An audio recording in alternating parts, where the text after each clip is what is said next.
بسم اللہ الرحمن الرحیم۔ ڈسکور اوریجنل کے معزز ناظرین، السلام علیکم۔ اب کس نمبر 704 ملاحظہ فرمائیں۔ اس سے پہلے کہ میں کوئی مناسب جواب دیتا، حوالدار نے مجھ پر بالکل کسی جنگلی مینڈک کی طرح جس لگائی اور اس کے پاؤں میرے سینے پر دم سے گرز کی طرح لگے۔ اس کا قامت اور جسامت کے ساتھ ایسی پھرتی کا مظاہرہ میرے لیے بعید از قیاس تھا۔ اس کی قوت میں ایک وحشیانہ شدت تھی جس کا اندازہ حوالدار کے مدعی کا خیز اعتبار اور مظلوم و مسکین چہرے سے نہیں ہوتا تھا۔ میں ایک دم لڑکھڑا کے پیچھے گرا۔ میرے اٹھنے سے پہلے حوالدار دوبارہ مجھ پر حملہ آور ہوا، مگر اب میں بھی خطرے کو محسوس کر لینے والے حیوان کی فطری جبلت کے ساتھ مقابلے کے لیے تیار ہو گیا تھا۔ میں نے اپنی ٹانگیں سمیٹ لیں اور عین اس وقت جب وہ میرے اوپر آیا میں نے ٹانگوں کو جھٹکے سے اوپر اٹھایا۔ میرے دونوں پاؤں اس کے پیٹ پر لگتے تو وہ توپ سے نکلے ہوئے گولے کی طرح اڑتا ہوا جاتا اور دیوار سے ٹکراتا، مگر سیکنڈ کے 1000ویں حصے کا فرق بھی بعض اوقات ساری امیدوں کو خاک میں ملا دیتا ہے۔ شاید اس نے بھی اندازہ کر لیا تھا کہ کیا ہونے والا ہے۔ اس نے ایک دم سر جھکا کے غوطہ مارا اور میں فضا میں ٹانگ چلا کے رہ گیا۔ میرے پاؤں میں جھٹکایا مگر اس کے باوجود میں تیزی سے پلٹ گیا اور حوالدار کو میری ٹانگوں میں گھسنے کا موقع نہ ملا۔ وہ منہ کے بل زمین پر گیا۔ کوئی اور ہوتا تو اس صدمے سے فوراً سنبھل نہ پاتا، مگر اس نے ریچھ کی طرح گھرا کے بلند آواز میں کہا، یا فلاں مدد، اور ایک سیکنڈ میں پھر کھڑا ہو گیا۔ یہ ایک سیکنڈ کی مہلت بھی میرے لیے بہت تھی۔ میں نے اس کو اپنے مقابل دیکھا تو اس کا چہرہ لہو لوہان تھا۔ اس کی ناک سے خون کی ایک لکیر بہہ کے ہونٹوں تک آ رہی تھی۔ ہونٹوں کے ایک پھٹے ہوئے کنارے سے خون رس رہا تھا اور ماتھے کی کھال پھٹ جانے سے پیشانی بھی لہو آلود دکھائی دیتی تھی۔ میں نے بائیں پاؤں کی ایڑی پر گھوم کے لات کو ایک دائرے میں حرکت دی۔ یہ ایک انتہائی خطرناک داؤ تھا۔ میری ٹائمنگ بھی غلط نہ تھی اور مجھے یقین تھا کہ جیسے ہی حوالدار کھڑا ہوگا میری ٹانگ اس کے پیٹ پر یوں لگے گی جیسے ہیلی کاپٹر کے تیزی سے گردش کرنے والے پنکھے کا ایک بازو کسی سے ٹکرا جائے۔ چنانچہ مجھے اس وقت سخت حیرت کا سامنا کرنا پڑا جب میں اپنے ہی زور میں دوسری بار گھوم گیا۔ ناقابل یقین صورت کے ساتھ حوالدار نے خود کو میری لات کی سویپ سے بچا لیا تھا۔ کچھ قدرتی فائدہ اسے اپنے قد کی کوتاہی سے بھی حاصل رہا اور وہ مخالف سمت میں نکل گیا۔ میری لات کلاک وائز حرکت میں تھی، یعنی میں نے بائیں ایڑی پر دائیں جانب لات گھمائی تھی۔ وہ کلاک وائز آیا یعنی بائیں طرف سے، اور دوسرے لمحے اس نے پیشہ ورانہ مشاقی کے ساتھ میری ٹانگ کو نیچے سے پکڑ دیا۔ نتیجہ صاف ظاہر تھا۔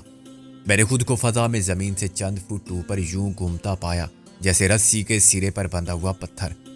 میں اتنا ہلکا پھلکا بھی نہیں تھا اور نہ وہ جسمانی اعتبار سے مجھ پر برتری رکھتا تھا، مگر یہ مارشل آرٹس کے وہ داؤ پیچ ہیں جن میں جسمانی طاقت سے زیادہ تجربہ، مہارت اور حاضر دماغی کام آتی ہے۔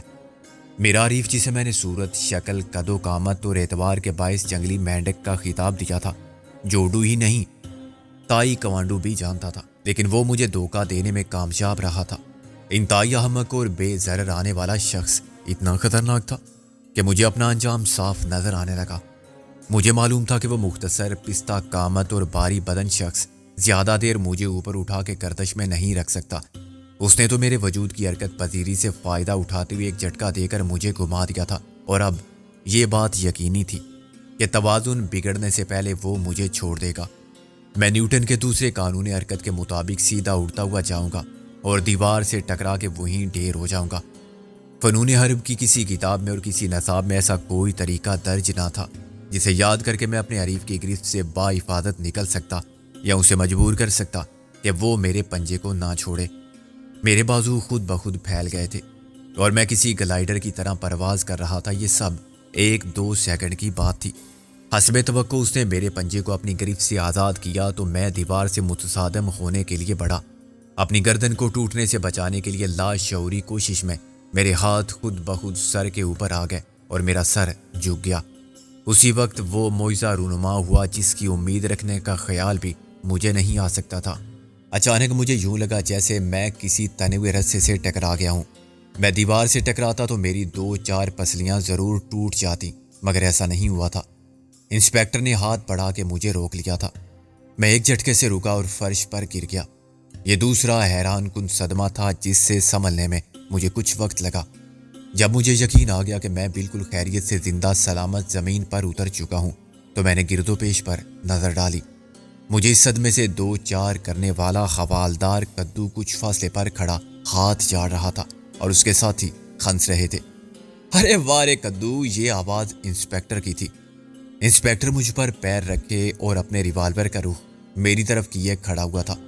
ریوالور کی نیل کو جھلک والی سرد شفاف نالی کے اندر کہیں کوئی گولی بے چینی سے منتظر تھی کہ اسے اشارہ ملے تو وہ میرے دل میں اتر جائے۔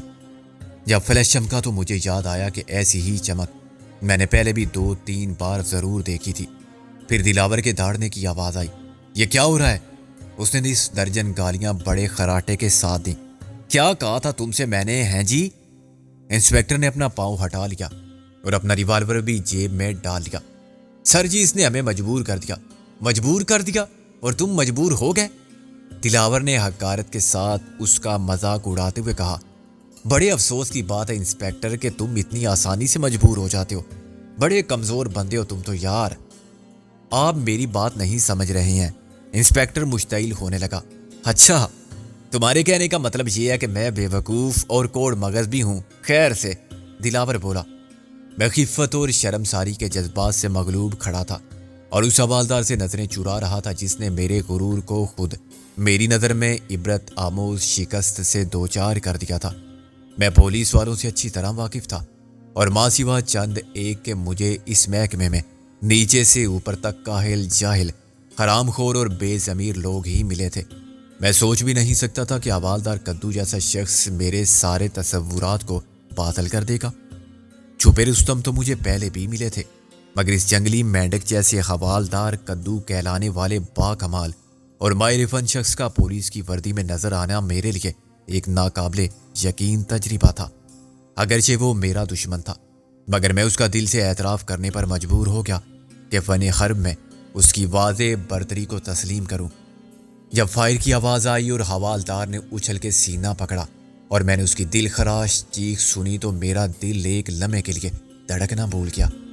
میں نے نیچے گرتے ہوئے حوالدار کی طرف دیکھا اور پھر چودھری دلاور کی طرف دیکھا جو اپنے ریوالور کی نال کو رومال سے صاف کر رہا تھا۔ سور کے بچے، میں نے چیخ کر کہا، یہ کیا کر دیا تو نے؟ دلاور کے لبوں پر ایک شفاف مسکراہٹ آ گئی۔ مجھے حکم عدولی پسند نہیں، خاص طور پر اس وقت جب میرے زرخرید غلام میرے معزز مہمانوں کے ساتھ غلط سلوک کریں۔ زرخرید غلام؟ معزز مہمان، غلط سلوک؟ میرا دماغ معوف ہونے لگا۔ میری نظروں کے سامنے دلاور نے ایک سرکاری اہلکار کو قتل کر دیا تھا۔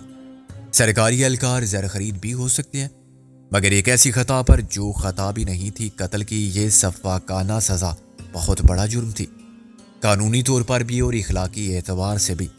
حوالدار نے اگر تھوڑی سی زیادتی کی تھی تو میرے ساتھ اور میری اشتعال انگیزی پر میرے اور اس کے درمیان خالیات ایک بے ضرر سا مقابلہ ہوا تھا جس میں اپنی برتری ثابت کرنے کے سوا حوالدار نے کوئی غلطی نہیں کی تھی۔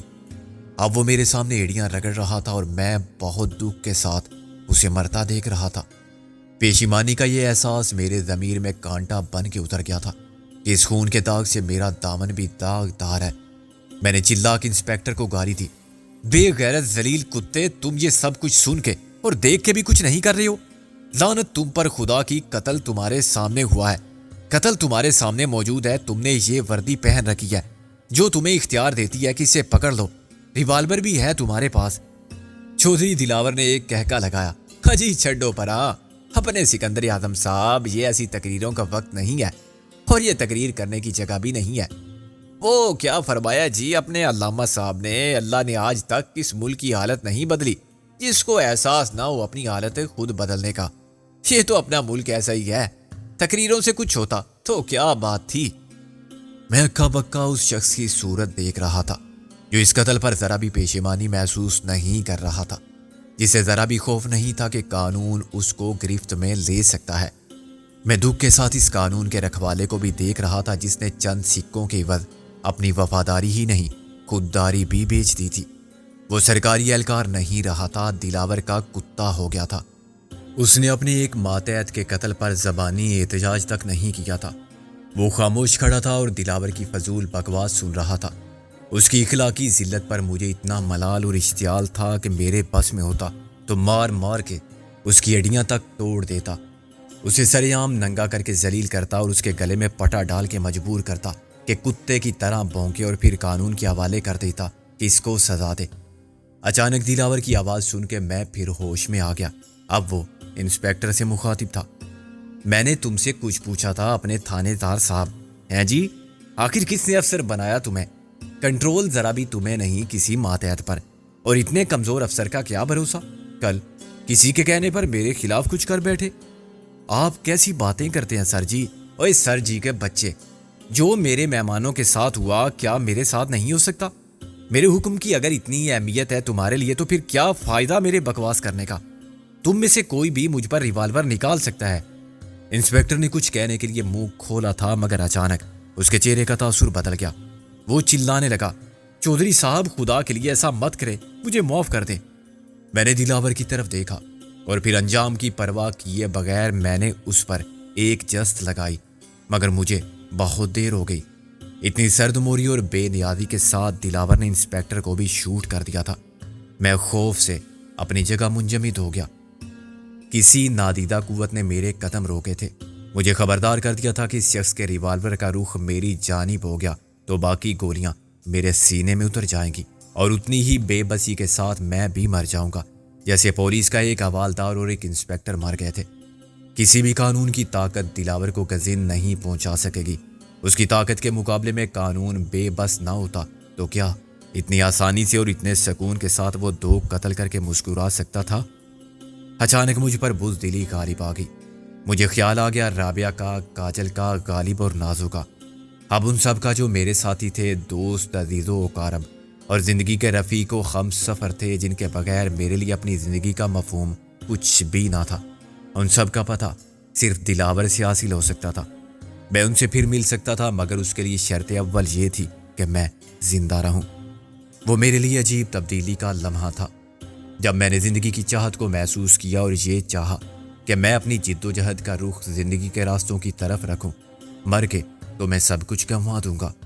وہ خواب جو تشنہ تعبیر تھے، وہ ارمان جو ادھورے تھے، وہ ارادے جو کل کی امید تھے، اچھے دن جو منتظر تھے۔ میری یہ زندگی صرف میری نہیں تھی، اس پر دوسرے بہت سے لوگوں کا حق تھا اور اس زندگی کا ایک مقصد اور ایک مصرف بھی تھا۔ یہ کسی شرابی، جواری، ناکارہ و ناکام، گمراہ شخص کی زندگی نہیں تھی جو معاشرے کے لیے داغے ندامت ہو، جو نہ رہے تو خلق کی جان کا عذاب ختم اور کہنے والے کہیں کہ خس کم جہاں پاک نہیں۔ مجھے تو اس زندگی سے بہت کچھ حاصل کرنا تھا، اپنے لیے بھی اور دوسروں کے لیے بھی۔ جینے کا حق، انصاف، انسانیت کا احترام اور آدمی کی عزت۔ مجھے اس زندگی کے ہر لمحے سے ایک مشن کی تکمیل کی خاطر بھرپور استفادہ کرنا تھا، اور یہ مشن تھا دلاور، پیڈرو، خاجی عبداللہ جیسے لوگوں کی جرائم کی پردہ دری۔ مجھے اپنی بساط کی حد تک انہیں ہر غلط کام سے روکنا تھا اور ہر غلطی کی سزا دلوانی تھی۔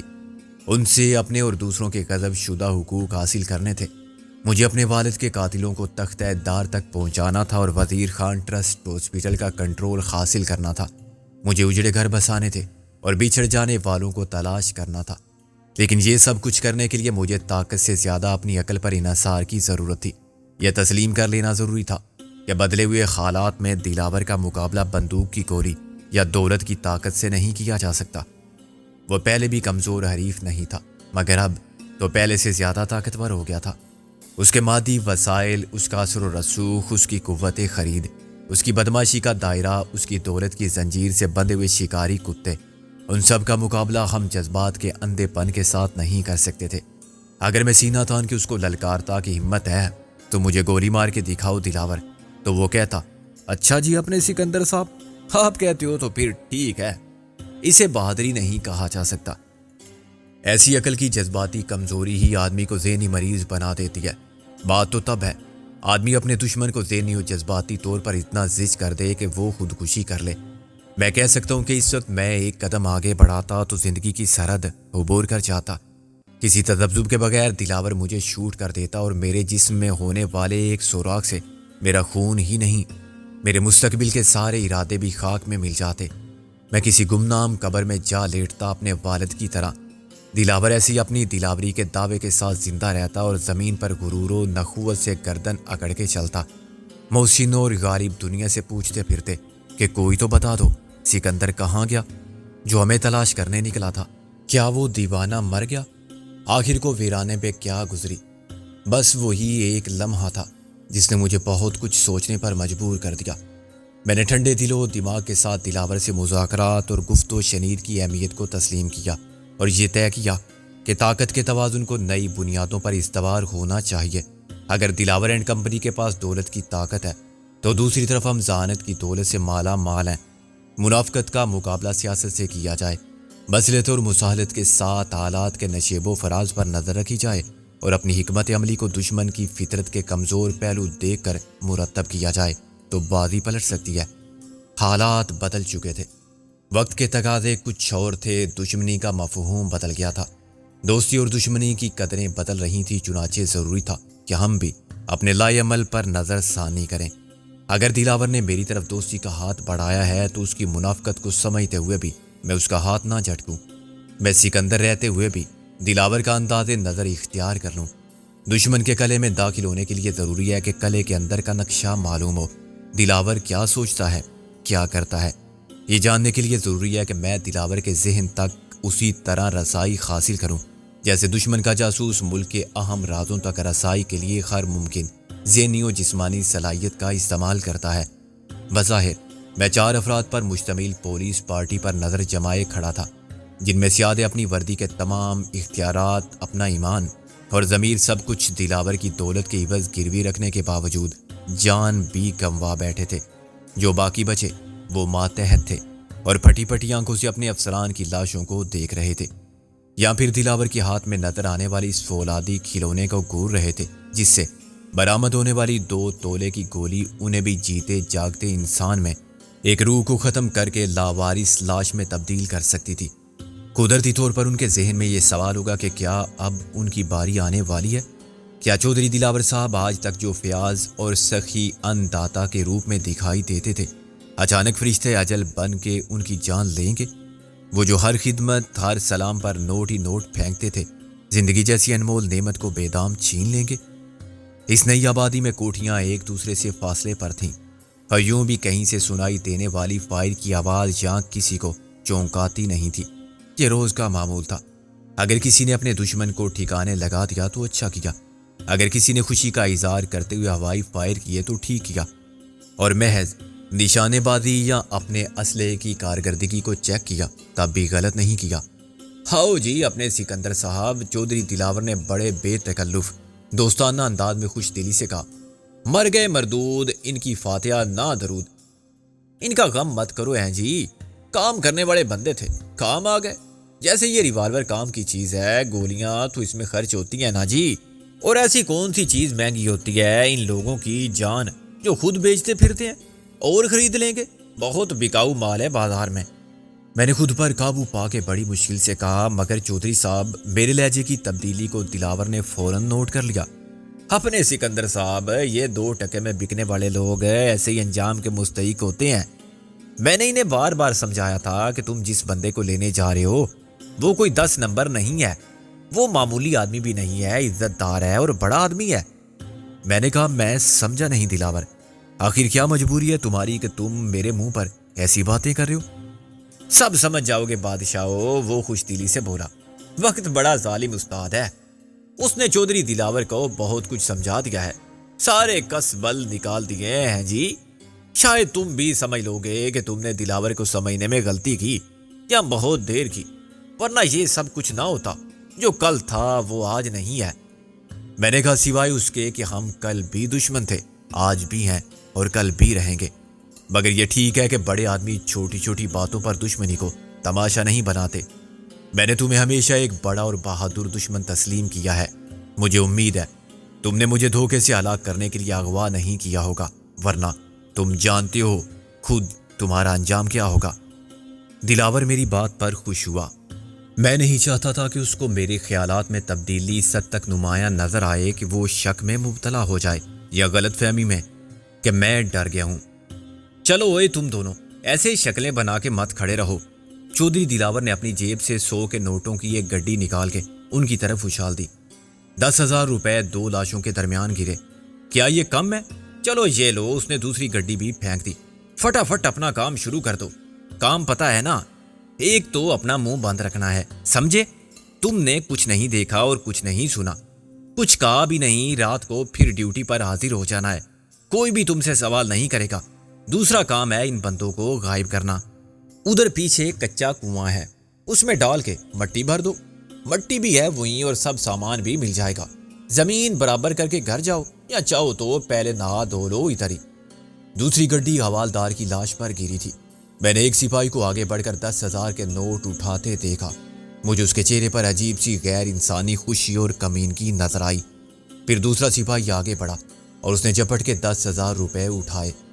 اپنی خوش نصیبی کا یقین ان کے لیے دوہری مسرت کا باعث تھا۔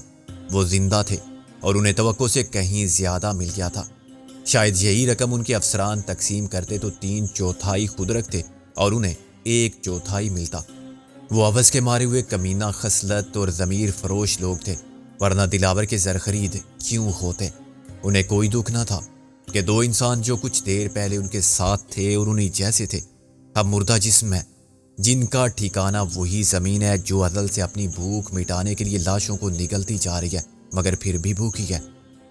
اس وقت جب میں پلٹ کے دلاور کے ساتھ اندر جانے والا تھا، میری نظر بہک گئی۔ میں نے حوالدار کی اور پھر سب انسپکٹر کی لاش کو دیکھا۔ دونوں سپاہی ان کی بغلوں میں ہاتھ دے کر انہیں اٹھا چکے تھے اور گھسیٹ کر لے جانے کی کوشش کر رہے تھے۔ چودھری دلاور نے میرا ہاتھ پکڑ لیا۔ آؤ اپنے سکندر اعظم صاحب، اندر آؤ میرے ساتھ۔ مجھے خوشی ہے کہ تم نے ہوش سے کام لیا۔ جوش میں تو بندے کی مت ماری جاتی ہے تو بندہ خود بھی مارا جاتا ہے، ہیں جی؟ میں نے مسکراتے ہوئے کہا، سچ فرماتے ہیں آپ، مرنا تو ایک بار ہی ہوتا ہے سب کو، مگر یہ کیڑے مکوڑوں کی زندگی گزارنے والے تو بار بار مرتے ہیں، مر مر کے جیتے ہیں اور شاید جیتے ہی مرنے کے لیے ہیں۔ چودھری دلاور نے سر کھجایا۔ اپنے سکندر صاحب، آپ تو پڑھے لکھے بندے ہیں جی، ہم ٹھہرے چٹے ان پڑھ، اتنا فلسفہ نہیں جانتے۔ میں نے کہا، دلاور، اس سے پہلے کہ تم کو غلط فہمی کوئی ایسا قدم اٹھانے پر مجبور کرے جس سے ناقابل تلافی نقصان ہو جائے، میں تمہیں بتا دوں کہ تمہیں مار کے خود مر جانا ہر وقت میرے اختیار میں ہے۔ میں اچھی طرح جانتا ہوں کہ اس وقت بھی جب تم خالی ہاتھ میرے ساتھ چل رہے ہو اور تم نے ریوالور بھی جیب میں ڈال دیا ہے، تمہاری جان کی حفاظت کرنے والے پوری طرح چوکس ہیں۔ میں انہیں دیکھ نہیں سکتا، مگر وہ ہر سمت سے مجھ پر نظر رکھے ہوئے ہوں گے۔ میں بڑی آسانی سے تمہاری گردن توڑ سکتا ہوں، مگر اس کے بعد ہر سمت سے آنے والی گولیاں مجھے چھلنی کر دیں گی۔ ابھی میرا موڈ مرنے کا نہیں ہے، اس لیے تم محفوظ ہو، مگر مجھے خوف زدہ کرنے کی یا بلیک میل کرنے کی کوشش مت کرنا۔ وہ خاموشی سے سنتا رہا اور میرے ساتھ چلتے ہوئے زیر لب مسکراتا رہا۔ اس کا رویہ میرے لیے خاصا پوری اسرار ہو گیا تھا۔ میری نگاہیں سالی شان کوٹھی کی آرائش کو دیکھنے کے بہانے ان لوگوں کو تلاش کر رہی تھی جو چودھری دلاور کی حفاظت پر مامور تھے، مگر سامنے آئے بغیر اپنا فرض ادا کر رہے تھے۔ اس سے پہلے میری اور چودھری دلاور کی ملاقات کئی بار ہو چکی تھی اور ہر بار اس کی فطرت کی صفاقی عیاری کا کوئی نیا پہلو بے نقاب ہوا تھا۔ میں جانتا تھا کہ وہ بہت بڑا اداکار ہے اور اس سے بھی بڑا ہدایت کار ہے۔ اس نے متعدد بار ایسے ڈرامے پیش کیے تھے جو حقیقی زندگی کا منظر لگتے تھے اور چودھری دلاور کی منفی ذہانت کا ثبوت تھے۔ وہ بے مقصد کچھ نہیں کرتا تھا۔ ابھی جو کچھ میں نے دیکھا تھا وہ بھی چودھری دلاور کی فطرت اور سوچ کی کامیاب عکاسی کرتا تھا۔ ایک جگہ دلاور مجھ سے جدا ہو گیا اور 2 محافظ میرے ساتھ ہو گئے۔ میں خاموشی سے چلتا رہا۔ گزشتہ چند دن کے واقعات کا ہر نقش میرے ذہن میں تازہ تھا۔ ہمارے مشرقی پاکستان سے لوٹ آنے کے بعد بہت کچھ ہوا تھا جو ناقابل فہم تھا۔ محسن گل کراچی ایئرپورٹ پر اتر کے غائب ہو گئے تھے اور اخبار میں خبریں آئی تھیں کہ گل نے پھر ڈاکوؤں کے اس گروہ میں شمولیت اختیار کر لی ہے جس کا سرغنہ کبھی اس کا بھائی شیش ناگ تھا اور وہ گل بانوں سے دوبارہ ناگمنی بن گئی ہے۔ یہ ناقابل یقین تھا مگر سچ نظر آتا تھا۔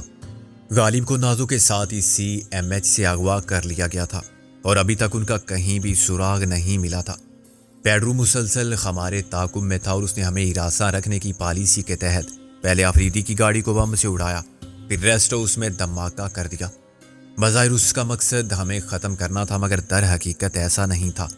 پیڈرو کو واضح ہدایات تھیں کہ ہمیں نقصان نہ پہنچے اور یہ ہدایات دینے والا چودھری دلاور کے سوا اور کون ہو سکتا تھا۔ آخری کارروائی رابعہ اور کاجل کا اغوا تھا جن کے ساتھ آصف علی کے بیوی بچے بھی اٹھائے گئے تھے اور یہ اضافی فائدہ دلاور کو ایک کینہ پرور لالچی احسان فراموش شخص کی وجہ سے حاصل ہوا تھا جسے آصف علی نے بیٹا بنا رکھا تھا۔